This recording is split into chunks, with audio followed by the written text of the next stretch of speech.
నమస్తే, welcome to hi TV. ప్రస్తుతం మనతో పాటు motivational speaker, trainer and councillor Usha Vemuri గారు మనతో పాటు ఉన్నారు. వారితో మాట్లాడతాం. Hi madam. హాయ్. ఎలా ఉన్నారు? చాలా బాగున్నాను మేడం. చాలా మంది యువత ప్రస్తుతం ఉన్న జనరేషన్లో చూసుకుంటే వాళ్ళ తల్లిదండ్రులని నిలదీస్తూ మనీ విషయంలో చూసుకుంటే కనుక వాళ్ళ ఇంట్లో గొడవ అవుతుంది. అండ్ యువత ఎవరైతే ఉన్నారో వాళ్ళు ఒక డబ్బున్నోడి ఇంట్లో పుట్టుంటే కూడా బాగుండేదేమో, నాకు ఈ గతి ఉండేది కాదు, ఈ కర్మ పట్టేది కాదు అనుకుంటా నిలదీస్తూ ఉంటారు తల్లిదండ్రులు. ప్రస్తుతం ఉన్న జనరేషన్లో ఉన్న యువతకి మీరేం చెప్తారు? చాలా మంచి ప్రశ్న. ఎందుకంటే చాలా కుటుంబాల్లో చూస్తూ ఉంటాం. ఇది మీన్స్ కిను మనకి ఏంటంటే మనకున్న సంపాదనకి ఖర్చు పెట్టే దీనికి ఉన్న డిఫరెన్స్ చిన్నప్పటి నుంచి పిల్లలకి చెప్పకపోవడం వల్ల వస్తున్న ప్రాబ్లమ్స్. ఇప్పుడు ఒక ఫాదర్ కి ఒక 50,000 జీతం వస్తుంది, ఇంట్లో 4 మనుషులు వాళ్ళ మీద డిపెండ్ అయి ఉన్నారు. 4 మనుషులకి 4 లక్షల రూపాయలు వస్తుంటే రెంట్ ఇలాంటి ఫిక్స్డ్ అన్ని పోను వాళ్ళకున్న దాంట్లో వాళ్ళు దేనికి ఎంత ఖర్చు పెట్టుకోగలరో ఒక బడ్జెట్ ఉంటుంది. ఆ విషయం ఎంత తొందరగా మనం పిల్లలకి గనక కమ్యూనికేట్ చేయగలిగితే మన పరిస్థితి ఏంటి, మనకు వస్తున్న డబ్బు ఎంత, మనం ఎలా ఖర్చు పెట్టుకుంటే దాంట్లో అప్పులు చేయకుండా ఉండగలం అనేది ఆ రియాలిటీ తెలుసుకోకపోతే ఇలాగే ఉంటుంది. బాధ్యత రాహిత్యం అంటే ఏంటి, ఒకటి తెస్తున్నాడు, ఖర్చు పెడుతున్నాడు, ఎలా చేస్తున్నాడో మనకు తెలియదు. బ్లేమ్ ఎప్పుడు కూడా తల్లిదండ్రులు. మా ఫ్రెండ్ ఇలాగా ఇంత పెద్ద బైక్ కొనుక్కున్నాడు, లేకపోతే ఐఫోన్ కొనుక్కున్నాడు, ఇట్లాంటివి అన్ని ఎగ్జాంపుల్స్ మనకి కంపేర్ చేసుకోవడానికి అవకాశం ఇస్తాయి. యాక్చువల్ గా ఏంటంటే దేన్ని కూడా మనం ఇంప్రూవ్ చేసుకోవాలి అని అనుకున్నప్పుడు బ్లేమ్ బయట వాళ్ళ మీద పెట్టడం కాదు. ఇప్పుడు మీరు ఆ ఎగ్జాంపుల్ అడిగారు కాబట్టి నేను అదే ఎగ్జాంపుల్ నుంచి స్టార్ట్ చేస్తా. ఇప్పుడు ఇలాన్ మస్క్, జెఫ్ బెజోస్ అందరికీ తెలుసు, వరల్డ్స్ రిచెస్ట్ పీపుల్. వాళ్ళు కూడా సాధారణమైన ఇమిగ్రెంట్ ఫ్యామిలీస్ నుంచే వచ్చారు. వాళ్ళ తల్లిదండ్రులు రిచెస్ట్ పీపుల్ కాదు, కానీ వాళ్ళు తల్లిదండ్రులు నాకు డబ్బు లేదు, నాకు వాళ్ళు ఇంత రిచ్ గా లేరు, చిచ్చి నేను ఇలా చేద్దాం అనుకుంటున్నా చేయలేనని ఒక్కనాడు కూడా అనుకోలేదు. ఇలా అనుకుంటున్న బ్లేమ్ చేస్తున్న వాళ్ళు ఎప్పటికీ ఇలాగే ఉండిపోతారు. అంటే వాళ్ళ ఫెయిల్యూర్ కి కారణం పక్కన వాళ్ళ మీద పెట్టి బ్లేమింగ్, తల్లిదండ్రుల్ని బ్లేమ్ చేయడం, సొసైటీని బ్లేమ్ చేయడం, సర్కమ్స్టాన్సెస్ ని బ్లేమ్ చేయడం, కంట్రీని బ్లేమ్ చేయడం, ఇలాంటివన్నీ. అంటే నా ఫెయిల్యూర్ కి నేను కాదు కారణం, పక్కన వాళ్ళు. అది కాదు కావాల్సింది. ఇప్పుడు మన అమ్మ వాళ్ళు మనకి ఈ పరిస్థితి నాకు తెలుసు, నాకు ఏ ఇంట్లో పుట్టానో నాకు కంట్రోల్ లేదు, నా పరిస్థితి ఏంటో నాకు తెలుసు. తెలిసినప్పుడు నేను దీన్ని అధిగమించి నేను నాకు కావాల్సింది చేసుకోవాలంటే నా గోల్ క్లియర్ గా ఉండాలి కదా. ఇప్పుడు జెఫ్ బెజోస్, ఎలాన్ మస్క్ ఏమనుకున్నారు, పేరెంట్స్ ఇలా ఉన్నారు కదా నేను ఇలాగే ఉండాలని అనుకోలే, వరల్డ్స్ రిచెస్ట్ అవ్వాలనుకున్నారు. అనుకుని దీన్ని బ్లేమ్ చేయకుండా దానికి ఎలా కష్టపడాలో ఏం చేయాలో అవి చేసి సాధించి చూపించారు. వాళ్ళ తల్లిదండ్రుల మీడియా ఇది వాళ్ళని ఎఫెక్ట్ చేయలేదు కదా. నిజంగా గెలవాలంటే ఏది మన ఆపలేదు, అలా గెలవాలి. బ్లేమ్ చేయడం అనేది ఫస్ట్ మానుకోవాలి. అంటే దాంట్లో ఏంటి, కమ్యూనికేషన్, రెస్పాన్సిబిలిటీ, ఇవన్నీ చిన్నప్పటి నుంచే అలవాటు చేసుకోవాలి. ఎవరికి వాళ్ళు ఫ్యామిలీ మెంబర్స్ తో ఎలా కమ్యూనికేట్ చేసుకోవాలి, మనకేం కావాలి, మన మీన్స్ ఏంటి, మన పరిమితి ఏంటి తెలుసుకోవాలి. తర్వాత రెస్పాన్సిబిలిటీ, నేను చేసే చర్యలకి నేను ఎంతవరకు రెస్పాన్సిబుల్, నా చర్యలకి పక్కన వాళ్ళని రెస్పాన్సిబుల్ చేస్తే ఎట్లాగా, నా సక్సెస్ కి నేనే రెస్పాన్సిబుల్, దానికి నేనేం చేయాలని ఆలోచించాలి. నాకు ఈ సందర్భంగా ఒక అద్భుతమైన ఒక ఫ్యామిలీ గుర్తొస్తుంది. శర్మ ఫ్యామిలీ అని ఢిల్లీలో చాలా పాపులర్ అయింది ఆ మధ్య. వాళ్ళ గురించి, వాళ్ళకి గ్రాండ్ పేరెంట్స్ ఉన్నారు. అంటే శర్మ గారికి పేరెంట్స్ ఉన్నారు. శర్మ గారు వాళ్ళు ఒక జనరేషన్, 2వ జనరేషన్, 3వ జనరేషన్, మళ్ళీ 3 జనరేషన్స్ కలిసి ఉంటున్నాయి. ఉన్నప్పుడు ఫ్యామిలీలో ఎన్ని రకాల కల్చర్ డిఫరెన్సెస్, జనరేషన్ గ్యాప్స్ ఉంటాయి, చాలా ఉంటాయి. సో పెద్దవాళ్ళు ఏంటంటే చాలా ట్రెడిషనల్, ఆ కుటుంబంలో మధ్యస్థంగా ఉండేవాళ్ళు శర్మ ఫ్యామిలీ. యంగ్స్టర్స్ ఇంకా చాలా బాగా డైనమిక్ గా, చాలా ప్రొయాక్టివ్ గా ఉండే ఫ్యామిలీ యంగ్స్టర్స్. సో ఇక్కడ ఎలా మొదలైంది, ఆ యంగ్స్టర్ ఎవరైతే ఉన్నాడో అందులో ఉండే అబ్బాయి మనవడు, వాడు మ్యూజిషియన్ అవుదాం అనుకున్నాడు. వాడి ప్యాషన్ మ్యూజిక్, కెరియర్ గా కూడా మ్యూజిక్ నేర్చుకుందాం అనుకున్నాడు. వెంటనే గ్రాండ్ పేరెంట్స్ వాళ్ళకి ప్రాబ్లం అయింది. ఏంటి, లేదు ఇందులో చాలా సక్సెస్ చాలా తక్కువ ఉంటుంది, సొసైటీలో వాళ్ళు ఒక చిన్న సింగర్ అంటే వాళ్ళని ఎలా చూస్తారు, రెండోది సక్సెస్ చాలా తక్కువ మందికి వస్తుంది, ఇలాంటివి కెరియర్లుగా ఎంచుకోవడానికి లాభం లేదు, నాకు ఇష్టం లేదు, చేయాల్సింది వీళ్ళే, మెడిసిన్, ఇంజనీరింగ్ చేయాలి.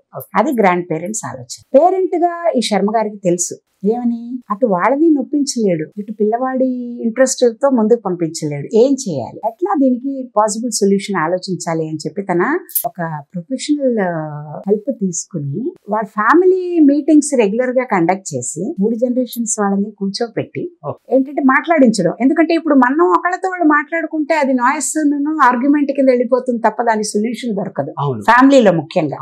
అందుకని తను ఏం చేశాడు, పెద్దవాళ్ళని మాట్లాడి, మీకు ఎందుకు, ఏంటి మీ ప్రాబ్లం, వాడికి నా ఇష్టమైన కెరీర్ చూస్ చేసుకుంటే మీకు ప్రాబ్లం ఏంటి అని ఒక మామూలుగా వాళ్ళు అడుగుతున్నట్టు, వాళ్ళ భయాలు ఏమిటి, వాళ్ళ నమ్మకాలు ఏమిటి, ఎందుకు వాళ్ళు వద్దంటున్నారు, ఇలాంటివి వాళ్ళ దగ్గర నుంచి తెప్పించుకుంటూ మధ్యస్థంగా వీళ్ళు ఏమనుకుంటున్నారు అనుకుంటున్నారో వీళ్ళు కూడా కమ్యూనికేట్ చేస్తూ పిల్లవాడికి ఏం కావాలో ఆ పిల్లవాడి చేత కూడా మాట్లాడిస్తూ ఆ అబ్బాయి ఎందుకు ఆ కెరియర్ కావాలనుకుంటున్నాడు. అప్పుడు అందరికీ కూడా ఏం జరిగింది అవుట్కమ్, పిల్లవాడికి ఎందుకు వాళ్ళు వద్దంటున్నారు, వాళ్ళ భయాలు ఏంటో అర్థమయ్యి పెద్దవాళ్ళకి ఇతని ప్యాషన్ ఇతను ఎంత స్ట్రాంగ్ గా డ్రైవ్ చేస్తోంది సక్సెస్ సాధించడానికి మ్యూజిక్ ఫీల్డ్ ఎన్నుకోవడంలో అనే విషయం పెద్దవాళ్ళకి అర్థమైంది. దానికి కావాల్సిన హార్డ్ వర్క్ అతను ఎలా చేసుకోవాలో ఏంటో అతను చూసుకుంటున్నాడు అనే విషయం. సరే, ఒక చిన్న ఈ మీటింగ్స్ అన్ని చాలా రకాలుగా అయ్యాక వాళ్ళు ఒక డెసిషన్ కి వచ్చారు. ఏంటి, వాళ్ళకి తెలిసిన వాళ్ళ ఫ్యామిలీ ఈవెంట్ లోనే ఒకసారి ఈ అబ్బాయికి పర్ఫామ్ చేసే అవకాశం ఇచ్చారు.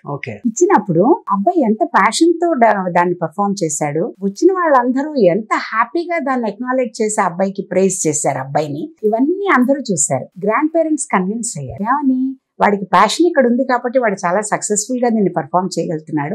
ఎంత అద్భుతంగా పాడాడు. వాడితో మాతో పాటు వాడు మేము కాకుండా ఊళ్ళో అందరూ ఇంతమంది ఎంజాయ్ చేశారు, ఇంతమందికి ఆనందం ఇవ్వగలుగుతున్నాడు. అరే, మనం ఎందుకు పొరపాటుగా ఆలోచిస్తున్నావా, వాడికి ఇష్టమైన రంగంలో వాడిని పంపిస్తే తప్పే ఉంది, సక్సెస్ఫుల్ అవుతాడు డెఫినెట్ గా అని కాన్ఫిడెన్స్ పెద్దవాళ్ళకి వచ్చింది. మధ్యస్థంగా ఉన్న అతను రెండు వైపులు చూసి హ్యాపీ అవుతున్నాడు. చిన్నవాడికి కూడా దీన్ని నేను సస్టైన్ చేసుకోవాలంటే నేను ఎప్పటికప్పుడు ఎంతో బాగా పర్ఫామ్ చేసేంత హార్డ్ వర్క్ ఇది చేయాలనే ఆలోచన వాడికి అర్థమైంది. ఊరికే ఏదో పాడడం కాదు, నేను ఎప్పటికప్పుడు చక్కగా నన్ను నేను ప్రూవ్ చేసుకోవాలనేది వాడికి అర్థమైంది. ఇవన్నీ జరిగాక వాళ్ళు కూడా హ్యాపీగా అతన్ని ఎన్నుకున్న రంగంలోకి వెళ్ళడానికి వాడిని ఎంకరేజ్ చేశారు. ఈ స్టోరీ మనకి సరిపోదా? చెప్పుకుంటే నిజంగా మన కళ్ళ ముందు జరుగుతున్న స్టోరీస్ ఇవన్నీ. బ్లేమ్ చేయడం ఎందుకు, నువ్వు ఎన్నుకున్నప్పుడు బాధ్యత నువ్వే తీసుకో. కమ్ వాట్ మే, నీ కెరియర్ లో వచ్చిన ఛాలెంజెస్ నువ్వే ఫేస్ చేయి. పడుతూ ఉండు, లేస్తూ ఉండు, మళ్ళీ కొత్తవి తెలుసుకో. నేను ఇదే పాడతాను, నేను ఇలాగే ఉంటాను, ఈ జానర్ నేను పాడను అనకుండా అన్ని రకాలుగా ఎక్కడేం అవకాశం ఉందో నీకు నువ్వు ఎంజాయ్ చేస్తూ పక్క వాళ్ళని ఎంజాయ్ చేసేటట్టు నువ్వు ఎన్నుకున్న రంగంలో నీకు పేరు వచ్చేటట్టు మలుచుకోవడం నీ చేతిలోనే ఉంది. ఎవరిని బ్లేమ్ చేయక్కర్లేదు. మేడం, పేరెంట్స్ కి అండ్ ప్రస్తుతం ఉన్న యూత్ కి ఎలాంటి టిప్స్ ఇస్తారు? దీనికమ్మా, ఇది ఫ్యామిలీలో అనుకున్నాం, ఎక్కడైనా కూడా మనకి పేరెంట్స్ చిల్డ్రన్ కి సంబంధించిన క్వశ్చన్ అడిగారు కాబట్టి ఇద్దరికి కూడా ఈ టిప్స్ ఫాలో అవ్వచ్చు. ఎందుకంటే ఒకళ్ళే నేర్చుకోవడం కాదు కదా, ఇద్దరు నేర్చుకోవాలి. దాని ముఖ్యంగా కావాల్సింది ఏంటంటే ఒకళ్ళని వాళ్ళు బాగా అండర్స్టాండింగ్ ఉండాలి. పేరెంట్స్ మీద పిల్లలకి, పిల్లల మీద పెద్దవాళ్ళకి కూడా అండర్స్టాండింగ్ బాగుండాలి. కమ్యూనికేషన్ సరిగ్గా ఉండాలి. రిలేషన్షిప్స్ ఇంపార్టెన్స్ ఏంటో తెలుసుకోగలగాలి. ఇది ఒక టిప్, ఫస్ట్ టిప్. రెండోది ఏంటంటే యాక్టివ్ లిసనింగ్ స్కిల్స్ ప్రతి వాళ్ళకి అవసరం అమ్మా. ఇవాళ రేపు అటెన్షన్ స్పాన్ తగ్గిపోయి పక్కన వాళ్ళు మాట్లాడుతుంటే వీళ్ళు ఫోన్ చూసుకోవడమో లేకపోతే ఎటో చూడడమో, ఒక హాఫ్ మినిట్ విని మిగతా వినకపోవడమో జరుగుతుంది. అలా కాదు, సమస్య ఏదైనా ఉండి ఎవరైనా మాట్లాడుతున్నప్పుడు ఇంట్లో కూడా ఏమీ డిస్టర్బెన్స్ లేకుండా కళ్ళల్లోకి చూస్తూ మాట్లాడగలగాలి, వినగలగాలి. పక్కన వాడు చెప్తున్నప్పుడు ఏం మాట్లాడకుండా వినగలగాలి. యాక్టివ్ లిసనింగ్ ఉన్నప్పుడు బెటర్ అండర్స్టాండింగ్ ఉంటుంది, కమ్యూనికేషన్ క్లియర్ గా ఉంటుంది, మనం ఏం మిస్ అయ్యే అవకాశం ఉండదు. కాబట్టి రెండో టిప్ యాక్టివ్ లిసనింగ్. మూడోది ఎంపథెటిక్ కమ్యూనికేషన్. అంటే ఇప్పుడు ఏదైనా సమస్య పక్కన వాడు పిల్లవాడు వచ్చి, నాన్న నాకు అలా అయింది, నాన్న నాకు నచ్చలేదు నాన్న ఏమైనా చెప్పాడు. అవునా నాన్న, తను వెంటనే ఏం చేయాలి? పిల్లవాడి వయసు 16 ఏళ్ళు అయితే తన 16 ఏళ్ళప్పుడు ఎలా ఉన్నాడు అక్కడికి వెళ్ళగలగాలి మానసికంగా. ఇవి న్యాచురల్ నాన్న, నేను కూడా ఇవన్నీ అండర్గో అయ్యాయి ఆ వయసులో, సహజం అని చెప్పి. ఎంపథెటిక్ అంటే ఏంటి? పక్కన వాడిని ఊరికే ఏదో జాలిపడ్డం కాకుండా నువ్వు ఆ ప్లేస్ లో ఉంటే ఎలా ఉంటావో అనేది ఆలోచించుకుని అలాగా వాడితో కమ్యూనికేట్ చేసినప్పుడు ఎప్పుడూ కూడా ఇలాంటి బ్లేమ్ గేమ్ జరగదు.